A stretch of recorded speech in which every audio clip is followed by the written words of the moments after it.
नमस्कार, आपका स्वागत है। दोस्तों, मोर पंख को हिंदू धर्म में अत्यंत ही शुभ माना गया है। मोर पंख में सभी देवताओं और नवग्रहों का वास होता है। मोर को भगवान शिव के पुत्र कार्तिकेय का वाहन माना गया है। इसी कारण वह अत्यंत पवित्र पक्षी है।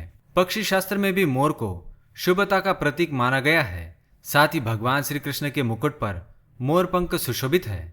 श्री कृष्ण का प्रिय मोर पंख जितना ज्यादा खूबसूरत दिखता है, उससे कई गुना ज्यादा प्रभावशाली भी है। ज्योतिष शास्त्र में भी मोर पंख को महत्व दिया गया है। यदि आप विधि पूर्वक घर में मोर पंख सही दिशा और सही स्थान पर रखते हैं तो आपको इसके कई चमत्कारिक लाभ मिल सकते हैं। वास्तुशास्त्र के अनुसार मोर पंख घर से वास्तु दोष समाप्त करने में भी सक्षम है। यदि 9 ग्रहों में से किसी भी ग्रह का प्रभाव हो तो उसे भी शांत करने में मोर पंख कारगर है। आइए आपको बताते हैं मोर पंख का उपयोग किस तरह से करना चाहिए। ये किस प्रकार से आपके घर से नकारात्मकता को समाप्त करने में आपकी मदद करता है। इसे किस स्थान पर रखने से घर में सुख समृद्धि आती है। धन की प्राप्ति के लिए मोर पंख किस स्थान पर रखना चाहिए। शत्रुओं से छुटकारा पाने के लिए और विद्यार्थियों को पढ़ाई में मन लगाने के लिए मोर पंख किस स्थान पर और किस दिशा में रखना चाहिए, इस विषय में हम आपको बताएंगे। दोस्तों, अगर आपने चैनल को अभी तक सब्सक्राइब नहीं किया है तो इसे सब्सक्राइब कर लीजिए ताकि आप ऐसी रहस्यमयी और आध्यात्मिक जानकारी वाले वीडियो देख सके। पहली बात, घर में हो नकारात्मकता।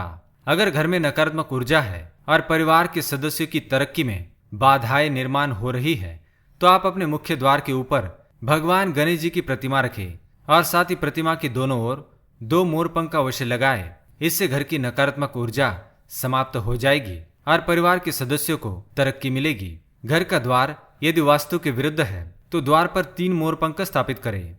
दूसरी बात, ग्रहों का प्रभाव।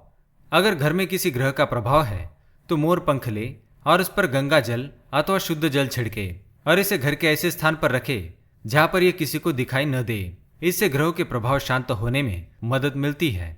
नंबर 3, बुरी नजर का लगना। अगर घर के किसी सदस्य अथवा बालक को बुरी नजर लगी है या उस पर किसी की बुरी नजर का प्रभाव है तो सोते समय उस व्यक्ति के तकिए के नीचे मोर पंख अवश्य रखे और दूसरे दिन इसे किसी बहते हुए जल में अथवा कुएं में प्रवाहित कर दे। इससे बुरी नजर का प्रभाव कम होता है। नंबर 4, पढ़ाई में मन न लगना। अगर घर के बालकों का पढ़ाई में मन नहीं लगता, याददाश्त कमजोर है, पढ़ाई करते समय बार बार नींद आती है तो विद्यार्थियों को माँ सरस्वती के सामने मोर पंख रखकर ओम एम सरस्वत्यै नमः इस मंत्र का जाप करना है और उस मोर पंख को अपनी किताबों में रखना है। इससे विद्यार्थियों में एकाग्रता बढ़ेगी और माँ सरस्वती की कृपा बनी रहेगी। 5वीं बात, शत्रुओं से छुटकारा। अगर कोई शत्रु जानबूझकर आपको परेशान करता है और बार बार आपको नुकसान पहुंचाने का प्रयास करता है तो मंगलवार के दिन हनुमान जी के मस्तक का सिंदूर मोर पंख पर लगाए और सुबह के समय बिना नहाए इस मोर पंख को बहते हुए जल में अथवा कुएं में डाल दे।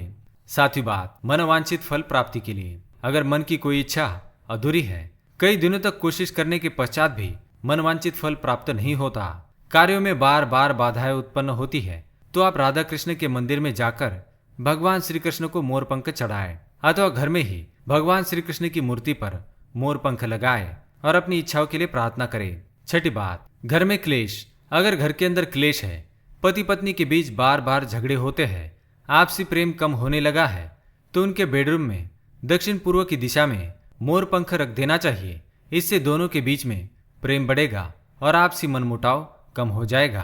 8वीं बात, धन में वृद्धि के लिए। अगर धन की कमी है, अचानक ही धन खर्च हो जाता है तो घर में तिजोरी अवश्य बनाएं।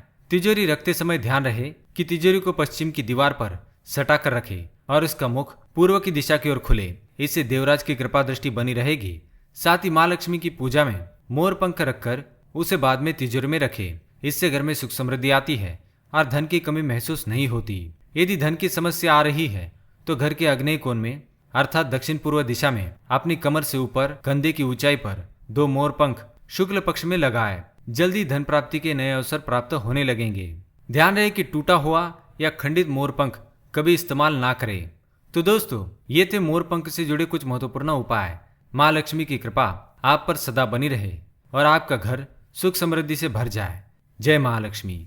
वीडियो पसंद आए तो लाइक करें और दोस्तों के साथ शेयर करें। साथ ही चैनल को सब्सक्राइब करें। धन्यवाद।